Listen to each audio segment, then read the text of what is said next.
ตังสุติตังสุขันโนสุโมโหโตจะสุเยตังพระมาจาริสุปัฏกินังกายกัมมังวาจากัมมังปัฏกินังปัฏกินัง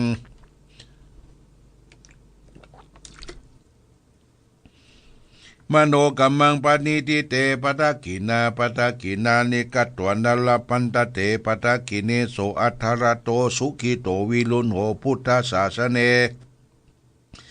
อโรโกสุกิโตทิสังหัสสเปยติปิสาอัทธรตาสุกิตาวิรุณหาพุทธศาสเนอโลคาสุกิตาโหติ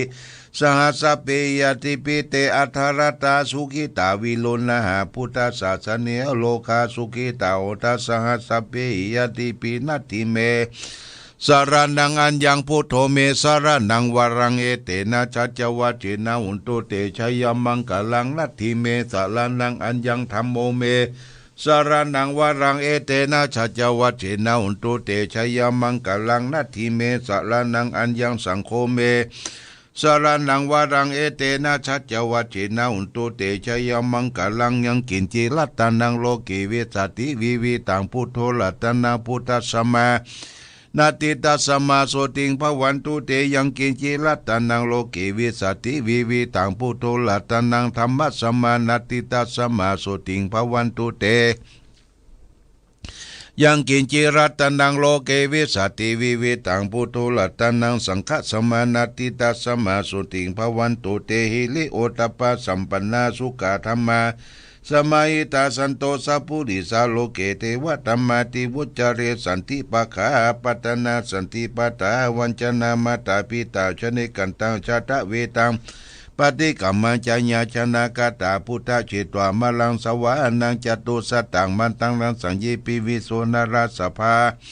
ตันังกรัตโยพุทธาตาวิสตินายกัสสเปปฏิติตาไมหังมัตตะเกเตมุลิสลาสิเตปฏิติโตไมหังพุทโธธัมโมทวิจโนสังโฆ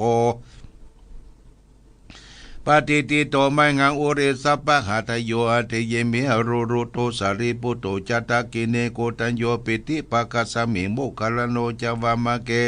ทักขิเนวัสเนมะสังอาสุอนันดาหุลากัสสะโปจามหานาโปมัตุมัสุตะเกเกตันเตปิติปะกัสสิมสุริโยปะพังกะโลนิสินโนสิลิสัมปันโนโสปิโตมุริบุงคโมกุมลกัสสะโปเทโลมหิจิตาวัตตะโกโสไมหังวัตตะเนนิจังปฏิตันนิกุณกะโลปุญโยอังคุลิมาโลจะอุบารินันทาสีวาเลเมปัญจามหาติลานาลาติติมามาเสสะสิติมหาติลาชิตาวันตาจินโนรัตตาสลันตาศิลาเตเสนาอังคามังเกตุจันติตาลัตตนาปุลาตัวอาศิทักกินิเมตาสุตะกังทัสสะกังปัจจตัวอาศิวะเมียงคุลิมาลกังขันตามโมราปริตันตาอัตติญาสุตะกังกาเสสัตนาเสสะปะระกันทินาสินานาพลังสันตุเตธรรมปะกะระเตวัสสเตกาลังกเตวัสโตเมสักกะเจนะสัมมาสัมพุทธะปัญจเลวตาปิตาชิตตาปริตตาตุปัตตวาเสตวินายันตุอนันตคุณาเตชนะชิลาปัจฉมหิวิลานตังมหิตาเลสตาปเลนตุมังสเปเตมหาปุริสัสปายเจวเมกโตระโกสุระโกพุทธานุภาเวนะชิตุปัตตโวธรรมานุภาเวนะชิตละสังโฆสังฆานุภาเวนะชิตันตรายโยจารามิ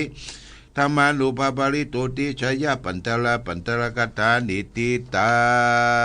ทิอุณาจาวิจโยธรรมโรเกอนุตตโรสัพพสัตตาเทวเตปริวะเจระจักขันเตอมนุเสปะบะเกปยเกนะเสวิเตปุเตกัสสมา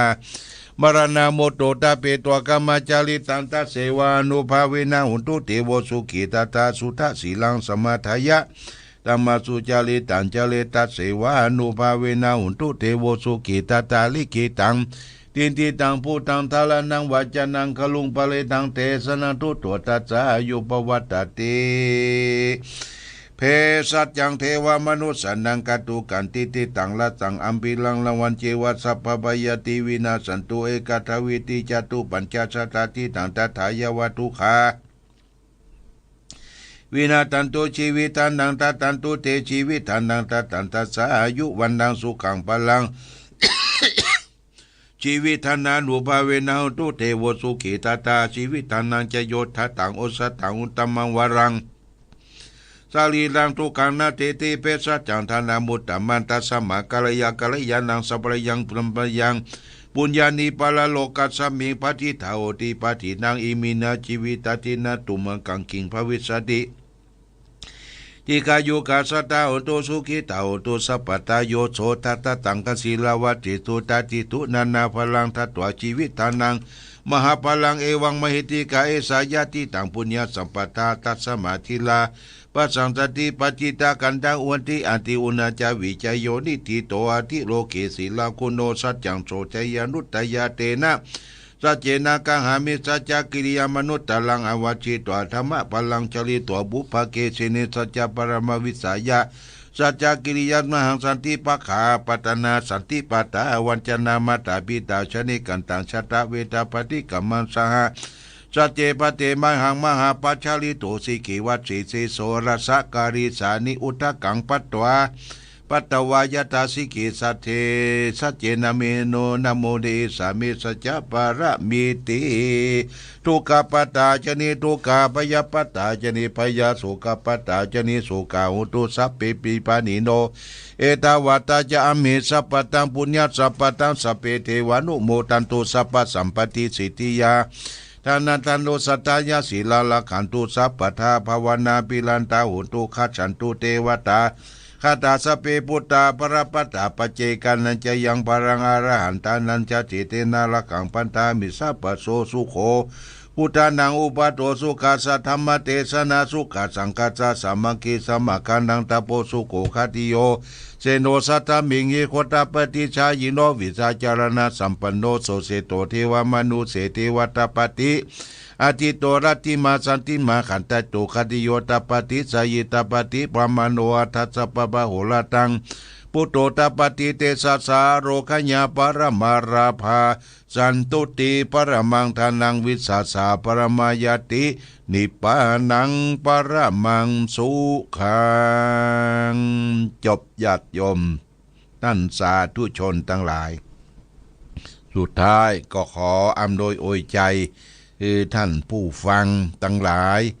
ที่รับนำบนแล้วมีความสุขกายสบายใจปราศจากสรรพทุกข์โรคภัยทั้งหลายทั้งปวงประกอบไปโดยอายุวันนะสุขภระเหมือนกันทุกรูปทุกท่านทุกคนโดยเถิด